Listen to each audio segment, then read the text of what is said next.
Hello guys, welcome back to my YouTube channel. Guys, आज के video में आप देखने वाले हैं जीके के सुपर 30 क्वेश्चन। और ये क्वेश्चन आपके एग्जाम्स के लिए बहुत ही ज़्यादा बेनिफिशियल हैं। तो बिना देरी के चलिए स्टार्ट करते हैं और देखते हैं कि किस प्रकार के क्वेश्चन इस वीडियो में इंक्लूड किए गए हैं और ये आपके लिए कितना ज़्यादा बेनिफिशियल है, ये आप हमें लास्ट में कमेंट करके ज़रूर बताइएगा। तो सबसे पहला क्वेश्चन है, भारत में न्यायिक समीक्षा की शक्ति किसके पास है? न्यायिक समीक्षा की शक्ति पूछी जा रही है। तो भारत में न्यायिक समीक्षा की शक्ति किसके पास है? सर्वोच्च न्यायालय के पास है। नेक्स्ट क्वेश्चन है, मनुष्य 1 मिनट में कितनी बार सांसें लेता है? तो मनुष्य 1 मिनट में 16 से 18 बार सांसें लेता है। नेक्स्ट है, परिवार नियोजन कार्यक्रम को भारत में सर्वप्रथम कब अपनाया गया?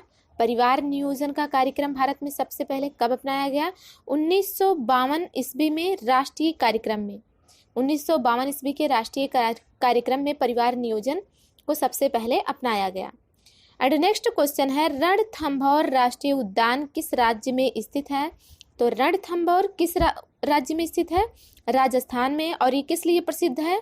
ये है बाघों के लिए प्रसिद्ध, बाघों के संरक्षण के लिए रणथंभौर राष्ट्रीय उद्यान बहुत ही ज़्यादा प्रचलित है, प्रसिद्ध है, जो भी आप कह लीजिए।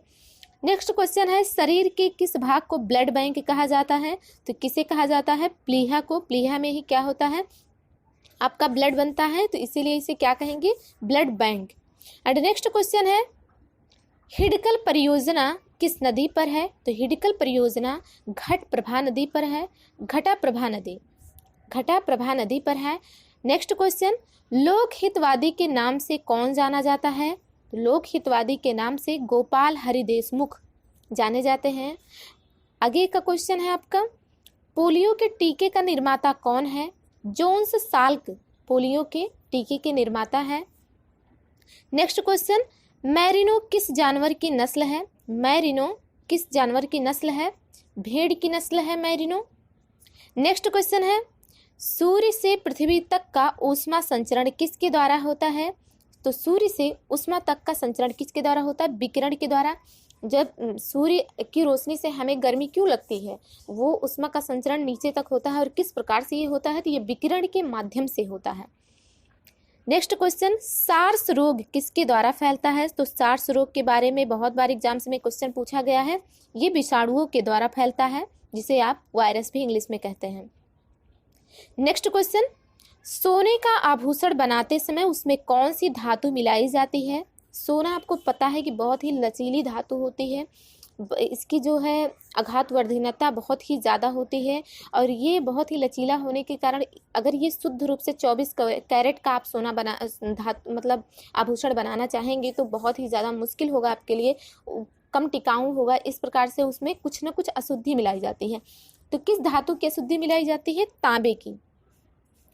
नेक्स्ट क्वेश्चन, भारतीय रुपए का अब तक कितनी बार अवमूल्यन हो चुका है? मीन्स भारतीय रुपए का अब तक कितनी बार अवमूल्यन हो चुका है? तो ये 3 बार, 1949 में, 1966 में, 1991 में। 3 बार आपको याद रखना है, क्योंकि ये भी क्वेश्चन एग्जाम्स में बहुत बार पूछा गया है कि भारतीय रुपए का अब तक कितनी बार अवमूल्यन हो चुका है? तो 3 बार। नेक्स्ट क्वेश्चन है, भारत में हरित क्रांति के जनक कौन है? तो हरित क्रांति के जनक कौन है? MS स्वामीनाथन। और ये भी पूछ लेता है आपके एग्जाम्स में कि भारत में श्वेत क्रांति के जनक कौन है? श्वेत क्रांति के बारे में भी बहुत बार क्वेश्चन पूछा गया है। तो श्वेत क्रांति के जनक कौन है? Doctor Verghese Kurien. Next question है, राष्ट्रीय राजमार्ग NH-44 कितने राज्यों से होकर गुजरता है? तो NH-44 कितने राज्यों से होकर गुजरता है? ये 11 राज्यों से होकर गुजरता है। तो इस प्रकार से ये क्वेश्चन बहुत ही ज़्यादा इंपॉर्टेंट है कि कौन सा राजमार्ग है जो 11 राज्यों से होकर गुजरता है? तो NH-44। एंड ये भी पूछा जा सकता है कि राष्ट्रीय राजमार्ग NH-44 कितने राज्यों से होकर गुजरता है? तो 11। नेक्स्ट क्वेश्चन, मुगल साम्राज्य का संस्थापक कौन है या कौन था? तो बाबर मुगल साम्राज्य का संस्थापक था। एंड नेक्स्ट क्वेश्चन है, वायुयानों के टायरों में कौन सी गैस भरी जाती है? तो वायुयानों के टायरों में कौन सी गैस भरी जाती है? हीलियम। और ये क्यों भरी जाती है? क्योंकि ये बहुत ही ज़्यादा हल्की गैस होती है और जानते हैं आप कि वायुयानों को उड़ने के लिए या फिर उसके टायरों में अगर हल्की गैस भरेंगे तो वो बहुत ही ज़्यादा आसानी से उड़ सकती है। अगर आप देखेंगे गुब्बारे में अगर भारी गैस भर दिया जाए तो वो उड़ नहीं सकती है, लेकिन अगर उसमें हल्की गैस भरी जाएगी, हीलियम भर दिया जाए तो बहुत ऊंचाई तक अपने आप स्वतंत्र रूप से चली जाती है। एंड इसके बाद नेक्स्ट है आपका, ध्वनि की सर्वाधिक तेज गति कहाँ होती है? तो ध्वनि की सबसे ज़्यादा गति किस में होती है? इस्पात में होती है। नेक्स्ट क्वेश्चन, विश्व का सबसे बड़ा पशु मेला कहाँ लगता है? तो सोनपुर, बिहार में, जो कि सोनपुर में लगता है, जो कि कहाँ पर है? बिहार में। नेक्स्ट क्वेश्चन आपका है, राष्ट्रपति चुनाव में विवाद का मामला किसे सौंपा जाता है? तो राष्ट्रपति चुनाव में विवाद का मामला सर्वोच्च न्यायालय को सौंपा जाता है, सर्वोच्च न्यायालय को।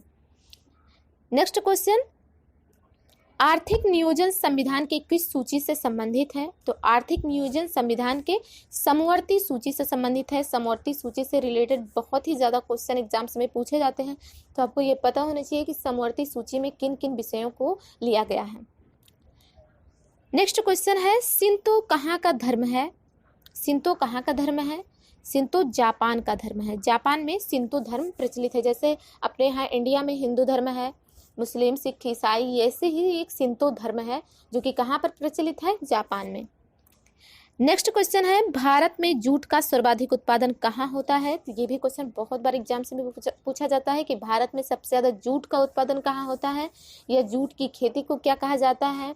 एंड क्वेश्चन ऐसे भी आ सकता है, कपास की खेती को क्या कहा जाता है, या फिर कपास सबसे ज़्यादा भारत में कहाँ पैदा होता है, जूट कहाँ पैदा होता है? पश्चिम बंगाल में। तो इस प्रकार से आप क्वेश्चन याद रखिएगा, बहुत ही ज़्यादा इंपॉर्टेंट क्वेश्चन है।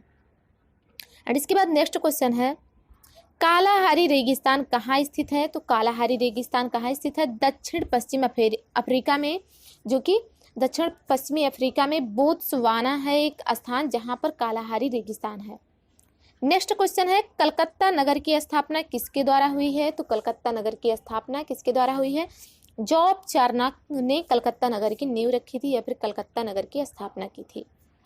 नेक्स्ट क्वेश्चन है, 1 रुपया का नोट कौन जारी करता है? भारत में 1 रुपये का नोट कौन जारी करता है? तो भारत सरकार के द्वारा 1 रुपये का नोट जारी किया जाता है। एंड नेक्स्ट क्वेश्चन है, भारत में अंग्रेजी को शिक्षा का माध्यम किस वर्ष बनाया गया? भारत आपको पता है कि भारत में हिंदी भाषा बोली जाती है और हिंदी ही यहाँ की राष्ट्रीय भाषा है। और यहाँ पर इंग्लिश को कब मान्यता दी गई, कब शिक्षा के रूप में स्टार्ट किया गया? तो कब स्टार्ट किया गया? 1835 में अंग्रेजी को शिक्षा का माध्यम बनाया गया। नेक्स्ट क्वेश्चन है, तराइन के युद्ध 1192 में पृथ्वीराज चौहान को किसने पराजित किया था? तो तराइन के युद्ध में, जो कि 1192 ईस्वी में हुआ था, पृथ्वीराज चौहान को किसने पराजित किया था? मोहम्मद गोरी ने पृथ्वीराज चौहान को पराजित किया था। नेक्स्ट क्वेश्चन है, चुंगी कर किसके द्वारा लगाया जाता है? तो चुंगी कर किसके द्वारा लगाया जाता है? स्थानीय सरकार के द्वारा चुंगी कर आपका लगाया जाता है। एंड आपका लास्ट क्वेश्चन है, विश्व की सबसे ऊंची मुक्त रूप से खड़ी हुई संरचना का नाम क्या है? तो विश्व की सबसे ऊंची मुक्त रूप से खड़ी हुई संरचना का नाम है CN टावर।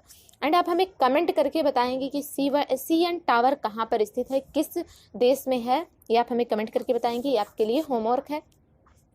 एंड गाइज, ये वीडियो यहीं पर कंप्लीट होता है। और अगर आपको ये वीडियो अच्छा लगा हो, इन्फॉर्मेटिव लगा हो, तो प्लीज़ हमें कमेंट करके ज़रूर बताएं।